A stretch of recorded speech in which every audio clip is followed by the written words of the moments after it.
Hello guys! Itutuloy nga pala ng asawa ko yung naiwan niyang trabaho. Tinutulungan ko nga pala siya. Kasi mag-isa lang niyang gumagawa.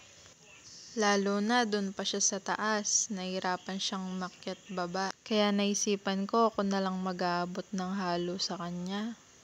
Marami pang kailangan i-repair dito sa bahay namin. Titibagin pa niya nitong pader na to pag natapos niya yung gawa sa likod.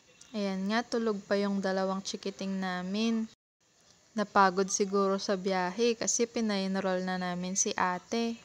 Ayan pa yung natirang gagawin ng asawa ko. Sabi niya 3 patong pa daw yan. Tapos bubuhusan pa yung gitna niyan. Nai-stress na nga daw siya kasi ang dami pang kailangan gawin dito sa bahay. Gusto niyang tapusin kaso kulang sa budget. Kaya unti-unti muna daw. Heto nga, nagpoporma na siya ng bakal para sa poste dun sa taas. Ayan nga, habang nagpoporma siya, nangingialam naman si Adele. Heto nga pala yung tira niyang semento kanina. Kaya alam niyo na, abangan ng part 2.